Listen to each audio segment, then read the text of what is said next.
The silent vigil, the year was 30,000, and humanity had learned to be patient. Captain Sarah Chen stood on the bridge of the UES Prometheus, watching the endless black of space through reinforced viewports. The Supercarrier hung motionless at the edge of the galaxy, its massive hull gleaming under distant starlight. At 8 kilometers long and bristling with weapons that could crack moons, the Prometheus was humanity's final guardian, their last great warship in an age when most of their kind had forgotten how to fight. Chen adjusted her uniform and walked to the central command chair. Her reflection in the polished metal showed a woman in her 50s, with silver threading through her black hair and eyes that had seen too much. She had commanded the Prometheus for 20 years, keeping watch at the boundary between known space and the void sector, that cursed region where ships vanished and stars went dark for no reason anyone could explain. Status report. She called to her bridge crew. Lieutenant Commander Marcus Torres, her tactical officer, looked up from his console. The young man's face was serious, as always. All systems green, Captain. Long-range sensors show normal traffic. Patterns in the shipping lanes. No coalition vessels have crossed into our patrol zone in the last 48 hours. Torres was one of the new generation, born in space and raised on stories of humanity's golden age. He believed in the mission, even when others questioned why they still maintained their vigil. The Galactic Coalition had made it clear that humans were no longer needed as protectors. The great alien civilizations had their own fleets, their own technologies. Humanity was considered a relic, useful only for their stubborn willingness to guard the dangerous places others feared to go. And the void readings?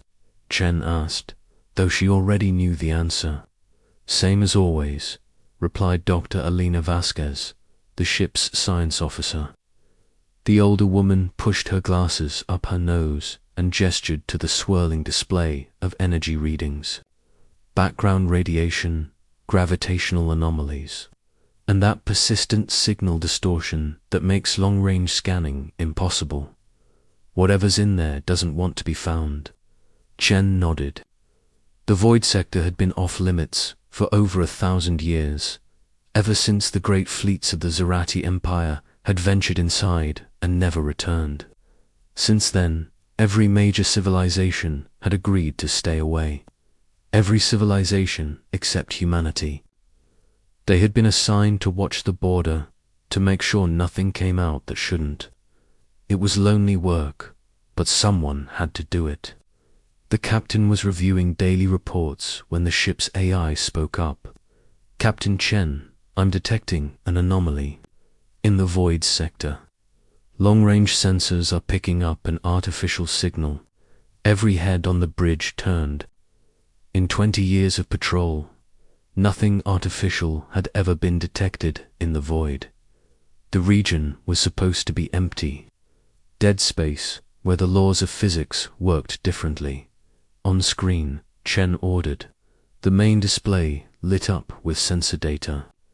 Deep in the heart of the void sector, something was broadcasting. The signal was faint but definitely artificial, pulsing in a regular pattern that suggested intelligence.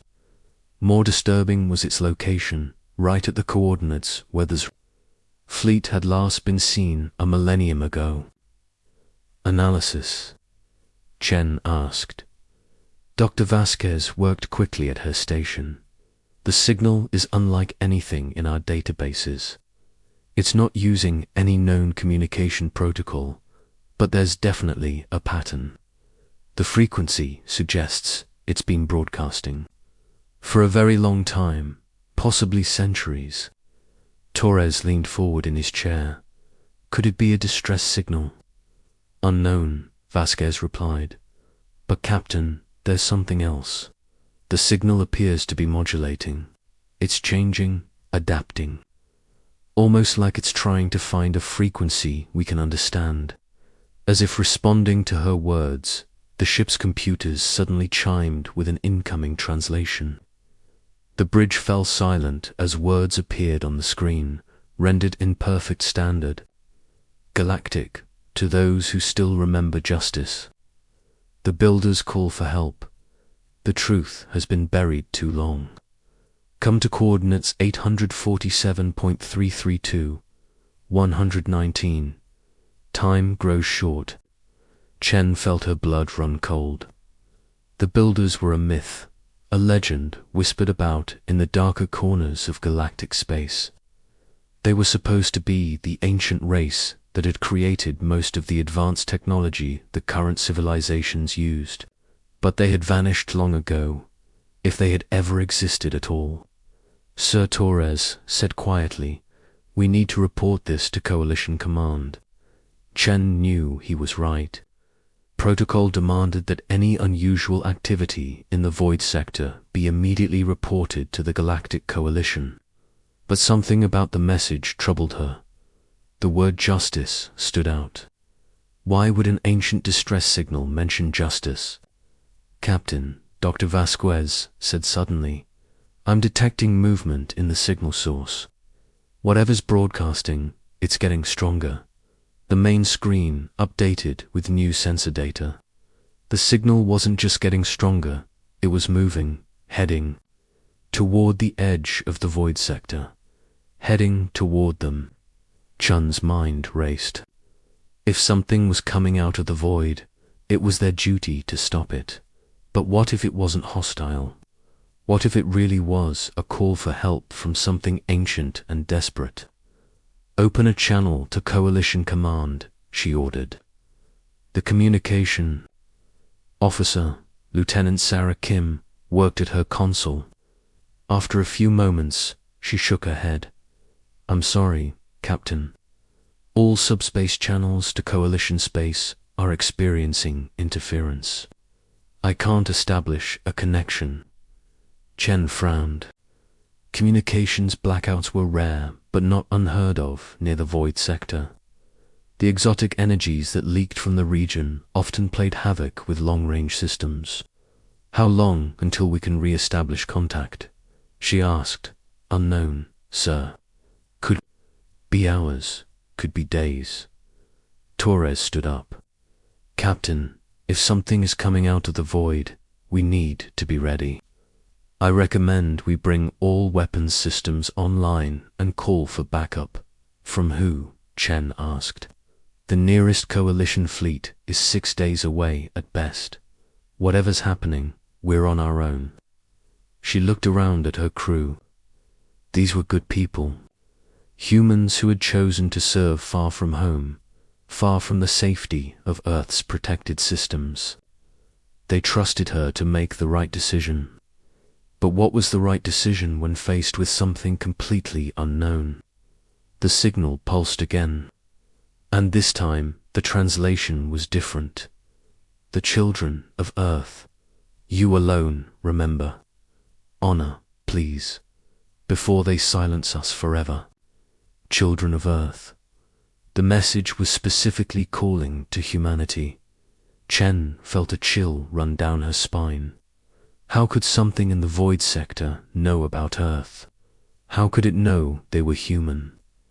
"Captain," Dr. Vasquez said urgently, "I'm reading massive energy buildups throughout the Void Sector. Whatever's in there, it's waking up."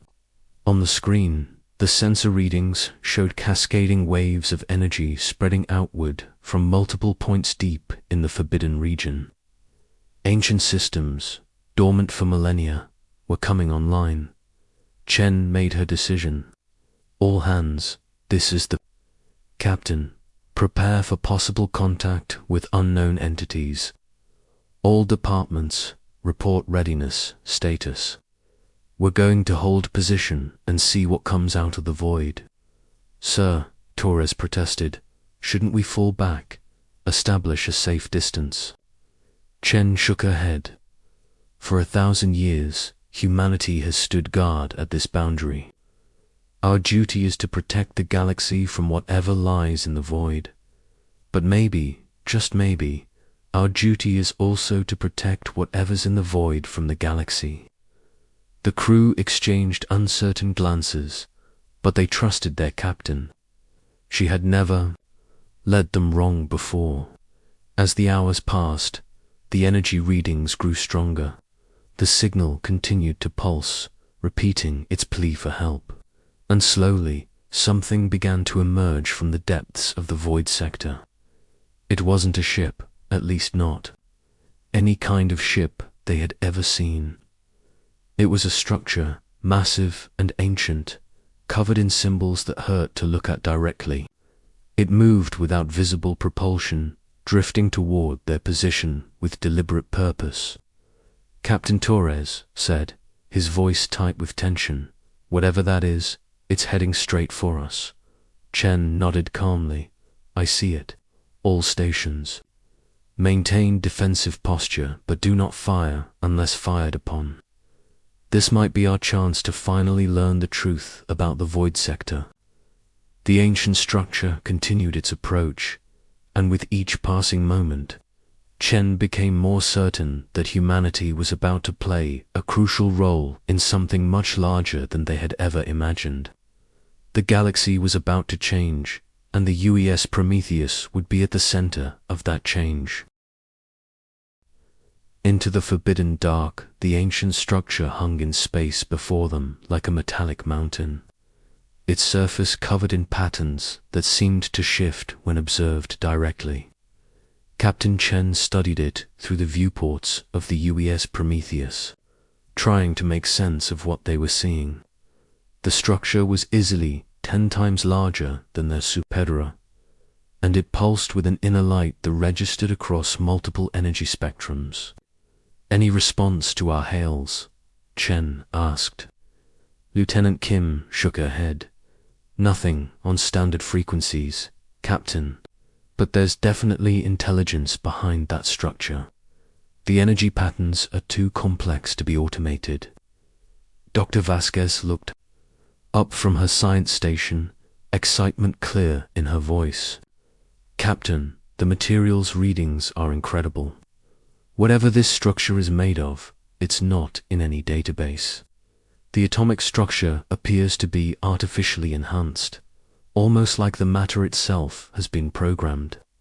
Torres remained focused on tactical considerations. "Captain, I'm reading weapon signatures, but they're unlike anything I've seen. The power levels are ... concerning." Chen nodded. The structure clearly had the capability to destroy them if it chose to, but so far it had made no hostile moves. Instead, it simply waited, as if expecting something. "Dr. Vasquez, can you determine the age of that structure?" The science officer worked at her console for several minutes before responding. "Based on the decay patterns in the exotic materials, I'd estimate it's at least 50,000 years old. Possibly older. Captain, this predates every known civilization in the galaxy. 50,000 years. Chen tried to wrap her mind around the implications. When this structure was built, humanity was still learning to use fire. The great galactic civilizations hadn't even evolved yet. "Captain," the ship's AI interrupted, "I'm receiving a new transmission from the structure. It's using our own communication protocols now, somehow adapting to our technology." "Put it through," Chen ordered. A voice filled the bridge, ancient and weary, but unmistakably intelligent. "Children of Earth, we greet you. I am Architect Prime Zephan, last keeper of the Builder Archives. We have waited so long for someone to answer our call." Chen stepped forward. "This is Captain Sarah Chen of the UES Prometheus. You said you were builders. We thought your people were extinct. In flesh, yes. My consciousness exists now only in crystalline matrices, sustained by the last functioning nodes of our great network. My people were destroyed long ago, Captain Chen, by those who now rule this galaxy." Torres tensed at his station. "Captain, we're detecting multiple energy signatures moving toward our position. Coalition vessels, at least a dozen of them." Chun's jaw tightened. Somehow, Coalition Command had learned of their contact with the ancient structure. How long until they arrive? 18 minutes at current speed. The voice of Zephyr spoke again, tinged with sadness. "They come to silence us, as they have done before. Captain, your people are in great danger. The Coalition fears the truth we carry." "What truth?" Chen asked. "The technology that powers their ships, their cities, their very civilization was stolen from us. We were the builders, the first to achieve true mastery over matter and energy. We shared our knowledge freely, believing that wisdom should belong to all. But your galaxy's ancestors betrayed us, turned our gifts into weapons, and used them to destroy us." Dr. Vasquez gasped. "The quantum drives, the neural interfaces, the gravitational manipulators. You're saying the builders created all of it?" "We created the foundation upon which all galactic technology rests. But when we tried to place limits on how our gifts were used, when we refused to create weapons of mass destruction, they declared us a threat. The Great Purge began 5,000 years ago. We were hunted across the galaxy, our worlds burned, our people slaughtered." Chen felt a chill. If this was true, then the entire galactic order was built on a lie. "Why are you telling us this?" "Because humanity alone showed mercy when others showed only greed. Your people found one of our damaged archives 3 centuries ago. Instead of exploiting it, they studied it, learned from it, but never claimed credit for our knowledge. They honored us by remembering us." Torres looked up from his console. "Captain, the Coalition fleet is demanding we withdraw immediately. Admiral Kravak is leading the formation personally." Admiral Kravak was the supreme commander of Coalition forces, a Nexari with a reputation for ruthless efficiency. If he was coming personally, then this situation was far more serious than Chen had realized. "Zephyr," Chen said urgently, "if what you're saying is true, then the galaxy deserves to know. Do you have proof?"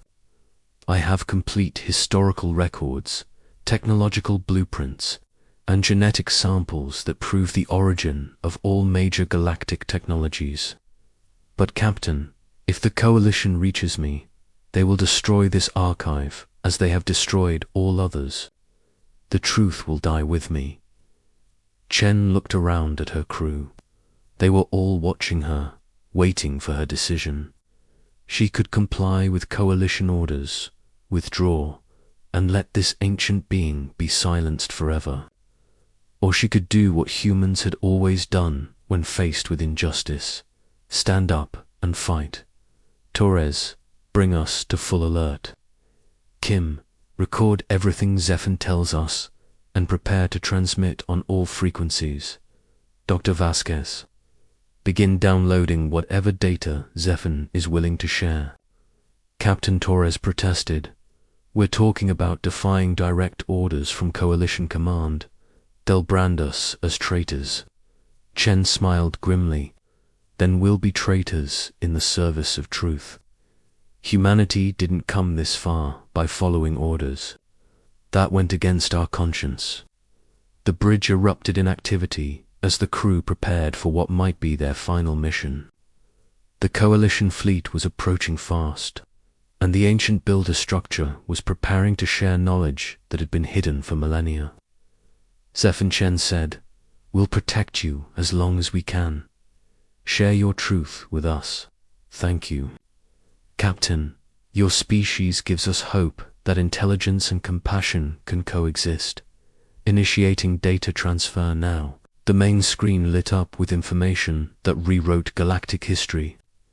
Images of builder cities that spanned continents, technologies that could reshape matter at the molecular level, and records of the systematic genocide that had erased them from existence. The current galactic powers hadn't just stolen Builder technology, they had committed the greatest crime in galactic history to cover up their theft. "Captain," Torres called out, "Coalition fleet is entering weapons range. Admiral Kravak is demanding immediate surrender." Chen stood at the center of her bridge, surrounded by the accumulated knowledge of a murdered civilization. "Open a channel to the Coalition fleet." Admiral Kravok's reptilian features appeared on the screen, his yellow eyes burning with fury. "Captain Chen, you are in violation of Coalition Directive 847. Withdraw immediately or face the consequences." Admiral Chen replied calmly, "We've discovered something that changes everything. The Builders weren't extinct. They were murdered, and their technology was stolen by the ancestors of every major galactic power." Kravak's expression didn't change. "Ancient history is irrelevant. You will stand down." "No," Chen said firmly. "Humanity stands with the Builders. We will not let their truth be buried again." The Admiral's eyes narrowed. "Then you have chosen your fate. All ships, open fire." The space around the Prometheus lit up with weapons fire as the Coalition fleet attacked. The Supercarrier's shields flared under the assault, but the ship held together. Chen gripped her command chair as the bridge shook. "Return fire," she ordered. "All weapons. Engage the Coalition fleet." The Prometheus unleashed its full arsenal, its massive guns sending streams of plasma into the attacking ships. But they were outnumbered 12 to 1. Even the most powerful human warship couldn't survive against those odds. That's when Zephyr acted. The ancient Builder structure suddenly blazed with light, and weapon systems that had been dormant for 50,000 years came online. Energy beams of impossible intensity lanced out, not destroying the Coalition ships but disabling them, leaving them drifting helplessly in space. "Captain Chen," Zephyr's voice was strong now, powered by awakening. "Systems, we have transmitted the complete archive to your ship and broadcast it across all subspace frequencies. The galaxy will know the truth, but our time is ending. This structure cannot maintain itself much longer." Chen watched as the ancient structure began to break apart, its purpose finally fulfilled. "Zephyr, we won't forget you. Humanity will. Make sure your people are remembered. That is all we ever wanted, Captain. To be remembered and for the truth to survive. Your species has given us the greatest gift possible, justice." As the Builder structure dissolved into energy and light, its final transmission spread across the galaxy. On 1,000 worlds, the truth about the Builder's fate was revealed. The Coalition would have to answer for the crimes of their ancestors, and humanity had become the catalyst for galactic revolution. Chen looked out at the disabled Coalition ships and made a decision that would echo through history. Open a channel to all vessels, Coalition and Builder sympathizer alike. This is Captain Sarah Chen of the UES Prometheus. The age of lies is over. The age of justice begins now.